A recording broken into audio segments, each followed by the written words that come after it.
નમસ્કાર મિત્રો, જય માતા જય મંગલ. હું છું આપનો દોસ્ત કીર્તિદાન ગઢવી. પીજીવીસીએલની મેં મુલાકાત લીધી અને મને જાણવા મળ્યું હમણાં ઓલા કીર્તિભાઈ ગઢવી સ્માર્ટ મીટરની જાહેરાત કરવા આવ્યા છે. એમાં ફાયદો છે એ કે. તો મિત્રો, હવે આ કાકાએ આ કીર્તિદાન ગઢવીનો છેલ્લા 2-3 મહિના પહેલાનો વિડીયો છે. સ્માર્ટ મીટરનો કીર્તિદાને વિડીયો બનાવ્યો હતો, એટલે કે સ્માર્ટ મીટરની કીર્તિદાન ગઢવીએ જાહેરાત કરી હતી. તો તેને લઈને અંદર સોશિયલ મીડિયાની અંદર અત્યારે વિવાદની અંદર બહુ સ્માર્ટ મીટરનો જેને કીર્તિદાન ગઢવીએ જાહેરાત કરી હતી તેની અત્યારે બધા લોકો બહુ વિરોધ કરી રહ્યા છે. તો મિત્રો, અત્યારે કાકા એવું કહી રહ્યા છે કે સુરતની અંદર પહેલાં ઘટના બની, ત્યારબાદ અમદાવાદની અંદર ઘટના બની, બધી જગ્યાએ એવી ઘટનાઓ બને છે.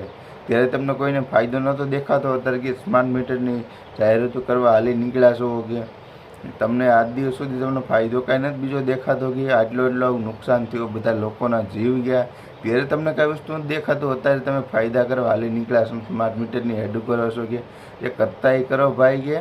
અને વધારે પડતું કે કાંઈ નથી કહેતો, કારણ કે તમે ગઢવી છો ને, એટલે કે ગઢવીને હું થોડુંક રાખું છું એ ભાઈ, એટલે કે કાકા એવું કહી રહ્યા છે કીર્તિદાન ગઢવીને.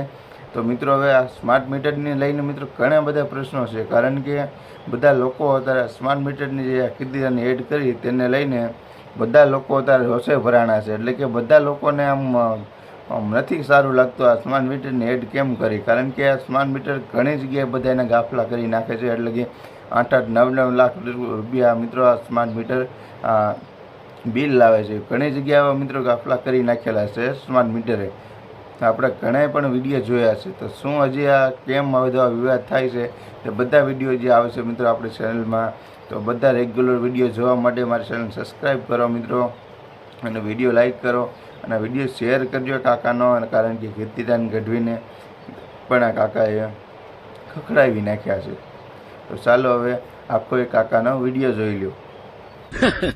બોલો લ્યો, હવે ઓલા કલાકારો નહીં મંડ્યા આવડા દલાલ બનાવવા. હમણાં ઓલા કીર્તિભાઈ ગઢવી સ્માર્ટ મીટરની જાહેરાત કરવા આવ્યા છે. એમાં ફાયદો છે એ કે. તો હે કીર્તિભાઈ, આ ઓલા રાજકોટની અંદર અગ્નિકાંડ થયો, સુરતમાં અગ્નિકાંડ થયો, પછી આ બરોડાની અંદર ઓલા બોટ કાંડ થયો, તો તમારી સહાનુભૂતિ ક્યાં કરી ગઈ હતી? તે તમને આ નુકસાની થાય એ ન દેખાણી, ફાયદા બધા દેખાય છે. બહેન કરો, બહેન દલાલી આવી જળ કઢાવ, તમે જળ કઢાવ થતા જાવ. તમારા કામ છે સાહિત્ય પીરસવાના, દલાલી કરવાના નહીં. દલાલી ઘણા કરે એને કરવા જો. અને તમે ચારણના દીકરા છો એટલે વધારે કઈ નથી કહેતો, કારણ કે ચારણના છે ને હું બહુ ચાહું છું, અને તમે મને વાંધો જ્યાં પડે એટલે તમને બીજું કઈ નથી કહેતો. જે કરતા હોય એ કરો, આવી દલાલીઓ બંધ કરો.